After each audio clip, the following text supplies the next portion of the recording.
Tudo bem, pessoal? Hoje comentário sobre Taylor Swift The Eras Tour, o filme concerto dirigido pelo Sam Ranch e que tem uma das histórias mais curiosas que eu posso contar de experiência cinematográfica pela série de absurdos que aconteceram comigo na sala, de modo que esse vídeo vai ser diferente porque eu não consigo isolar a perspectiva do filme concerto sem levar em conta a experiência na sala, a experiência compartilhada.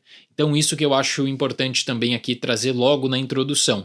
Mas vamos começar com algumas bases, tá? Até para não gerar uma falsa expectativa. Primeiro, não sou fã da Taylor Swift. Segundo lugar, não conheço as músicas da Taylor Swift. Terceiro lugar, eu tenho certeza que na sala que eu estava eu era o outsider. E aí você pergunta, como é que você foi assistir o filme concerto da Taylor Swift se você não conhece a Taylor Swift? E aí eu respondo o seguinte, bom, é o segundo maior lançamento da história dos cinemas no mês de outubro nos Estados Unidos. Então isso fez com que eu tivesse a curiosidade de testemunhar isso. E vou falar para vocês, no geral foi uma experiência agradável pela questão justamente do envolvimento da plateia. Esse filme ele está envolvido numa complexa questão de distribuição porque não existe uma major do mercado de distribuição envolvida. Não tem uma Disney, uma Netflix, uma Sony. É uma empresa da Taylor que negocia diretamente com os exibidores dos Estados Unidos inicialmente, rede AMC, Cinemark, e que depois aí expande também para o mercado internacional, o que vai garantir, eu tenho certeza absoluta, um resultado maravilhoso para a repercussão desse filme concerto. Então isso também é algo histórico. Vários filmes acabaram trocando de data no mês de outubro, por exemplo, O Exorcista, que é antecipado em uma semana, justamente para não competir com The Eras Tour, e aí você nota o impacto. Bom, vamos lá, eu tenho que avaliar a experiência também e citar sobre a experiência, uma crítica que ela é um tanto quanto diferente. Quase 3 horas, eu não fiquei entediado nas 3 horas, por mais que eu não tenha me envolvido com as canções também, né, mas eu notei que a sala de cinema virou um grande palco. E foi uma experiência interessante porque não é novidade você ter um concerto gravado, né? E aí vocês, quem sabe, ali faz uma estreia especial numa sexta-feira para fãs, num sábado, e reúne todo mundo numa sessão e vê esse concerto gravado.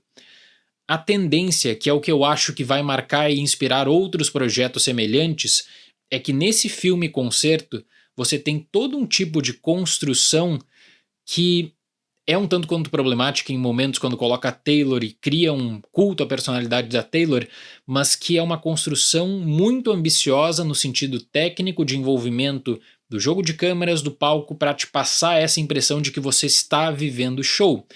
Eu estava olhando em um determinado momento para a plateia, tinha gente sorrindo, chorando, cantando, aquele som altíssimo e o poder da imagem projetada em que está todo mundo de pé, e aí você tem uma espécie de continuação do show dentro da sala do cinema.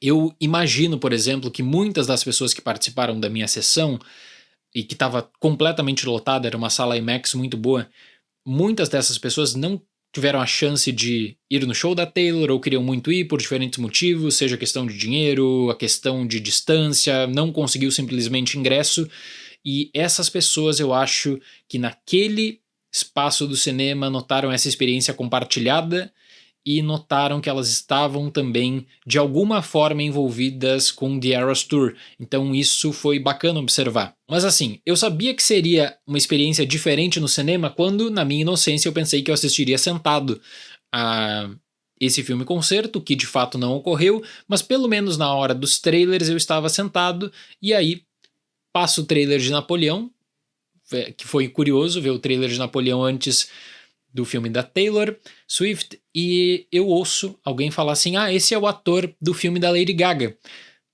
A minha cabeça ela para por um momento e ela dá um tilt num momento, eu fico pensando, ator do filme da Lady Gaga? Sem querer, né, projetar o que eu estava pensando assim. O filme é Napoleão, o ator é o Joaquin Phoenix e o filme da Lady Gaga que está sendo mencionado, na verdade, é Coringa 2. Depois desse pequeno tilt que já estava me preparando para essa experiência, acabou o trailer e também acabou a paz na sala de cinema. E aí eu não falo como algo negativo, eu falo dessa experiência compartilhada que eu tenho certeza que pro fã vai ser muito recompensador por essa questão do pertencimento à comunidade, né? Tipo, eu era o outsider ali, eu tinha certeza que eu era o outsider, que eu estava interessado naquela experiência do filme-concerto, de analisar também como seria feito, mas que aí eu vejo que as pessoas estão dançando, se divertindo realmente, assim, se envolvendo com toda essa estrutura montada em menos de 3 horas. Existem alguns cortes feitos que me chamaram a atenção porque você vai ter na transição das canções, às vezes, uma preparação diferente, entrada e saída das pessoas do palco, que pro filme são cortes muito sutis. Eles acentuam o dinamismo justamente de toda essa conjuntura de palco que é importante. Mas tipo, tem um cronômetro ali no começo do filme, quando aparece o cronômetro já todo mundo de pé, todo mundo vibrando. Eu, inicialmente, de braços cruzados, meio que assim, caramba, eu acho que eu vou ser o único de braços cruzados parado, mas não me senti constrangido, digamos assim. Foi uma experiência interessante. As filmagens ocorreram nos shows do Sophie Stadium em agosto de 2023 e o diretor usa esse poder da Taylor para praticamente sustentar, como eu disse, esse culto à personalidade. Ela no centro da tela, dominando o palco, arrastando multidões e fazendo gestos para o filme-concerto que vão, obviamente, ressoar na plateia. Às vezes no show, você tem aquela experiência, quem sabe num ângulo de visão não privilegiado, mas tá com aquela experiência compartilhada. Se você tá muito perto do artista, busca por essa atenção do artista em um microsegundo, quem sabe com um breve contato visual para falar assim, caramba, eu tive essa experiência também. O que esse filme-concerto faz? Ele meio que te direciona para o melhor lugar da plateia em que você vai ficar impressionado não só com o ângulo de captação, com a grandeza do estádio, mas com a grandeza do evento que é feito no show. A questão dos cortes, ela é muito bem feita para acentuar, como eu disse, a experiência do palco. A questão da coreografia, da organização, da disposição do próprio Star Power da Taylor. Claro que eu não sou um especialista nas eras, por não conhecer, então essa é uma análise que ela deixa a desejar nesse sentido, não é uma análise de fã, mas eu entendo que não é feito de ordem cronológica. Eu depois, na saída da sessão, eu vi que tinha gente reclamando que tem uma canção, que me falta o nome agora, mas provavelmente nos comentários vão falar que tem uma canção que não tá nesse corte, que as pessoas estavam meio que se perguntando, nossa, como é que não apareceu a canção X e tal? E que eu tenho certeza que é também uma estratégia de marketing para você fazer um outro corte, colocar para aluguel digital ou streaming e fazer com que as pessoas paguem novamente, o que vai render ainda mais dinheiro. Nos Estados Unidos, pelo menos, tá? Esse projeto ele não está vinculado às memberships. Por exemplo, na rede AMC, $22 por mês com os impostos, você assiste 3 filmes por semana, independentemente de sala, se é IMAX, Dolby, 3D, sessão normal. 3 filmes por semana. O filme da Taylor é considerado um evento especial, então ele não está envolvido nessa dinâmica da assinatura.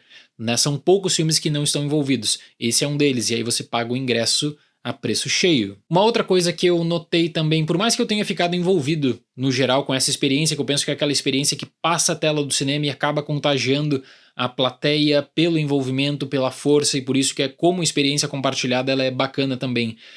Existem picos de atenção, existem picos de maior notoriedade. Eu penso que para tornar o show mais dinâmico também a experiência é melhor, em que você vai ter canções que o envolvimento vai ser fantástico, com 30 minutos, com 1 hora e 40, 2 horas e 15. Então não é, por exemplo, né, aquele show que começa com as melhores canções e depois, pelo que eu noto pelo menos, tá? Posso estar errado, mas pelo que eu senti, começa com as melhores canções e depois vai trazendo aquelas mais desconhecidas ou de menor impacto. Não. Existe uma mescla que é uma mescla que pro ritmo eu penso que é satisfatório. Aí você pode citar, tá, mas é só mais um show gravado. E essa diferença que eu queria pontuar, essa diferença que eu acho que ela vai ser fundamental. Não é só um show gravado pelo número de câmeras que existem à disposição, pelos cortes feitos, pela questão da imersão no show e pelo envolvimento da plateia. A plateia que estava no local, que é impressionante, o estádio é gigantesco, estava completamente lotado, e a plateia que vai absorver isso no cinema, que vai participar dessa experiência compartilhada. Pelo menos no meu caso, de uma pessoa que não tem histórico de Taylor Swift, de saber de álbuns, das eras, das canções, por mais que você não se conecte às canções, é muito difícil não admirar o trabalho técnico que é feito. a montagem, a forma como existe a disposição das canções, a maneira como existe esse trânsito no palco, que é um trânsito muito natural, e isso tudo está atrelado à experiência da montagem para te passar uma boa experiência também quanto a filme-concerto. Não é só posicionar uma câmera e ficar trocando, né, para uma banda, no caso, para os elementos da banda, ou mesmo para um solo, nada disso. É de você pegar tudo que está envolvido naquele palco, seja para artista, seja para dançarino, para atenção à coreografia, mas também para a reação do público. Isso é bem importante. É essa produção que ela rompe essa barreira da tela e ela distribui a energia mais uma vez no local do show, né, desses shows de agosto de 2023 e agora para a distribuição nos cinemas. Figurino, coreografia, tudo muito bem feito, bem organizado. Eu fiquei impressionado quanto a isso. Por mais que não tenha me envolvido com as canções, não foi uma experiência chata, monótona. Eu penso que vai deixar uma marca muito permanente, aliás, para a estruturação de outros filmes concerto a partir desse padrão de qualidade. Se você vai gostar ou não da experiência das canções, aí é uma questão pessoal subjetiva. Para a parte técnica, é um trabalho importante. Para Taylor Swift The Eras Tour, nota 7. Beyoncé já falou que vai fazer um filme-concerto semelhante. Eu, durante essa repercussão em vídeos e lives aqui do canal, perguntei várias vezes, será que existem muitos outros artistas que conseguiriam um impacto semelhante para a distribuição internacional? Confesso que não consigo pensar em muitos nomes, mas se tem uma coisa que eu torço que seja permanente, é essa ideia do filme-concerto bem trabalhado, bem montado, com uma disposição de câmeras legais que te dê conta de todo esse cenário de um show. Não só com os cortes básicos, tradicionais, que você pega num DVD de um show, por exemplo, de um show gravado que está no YouTube. Não, mais que isso, para que se torne uma experiência efetiva de fato. Certo, pessoal? Muito obrigado pela atenção, até mais e tchau!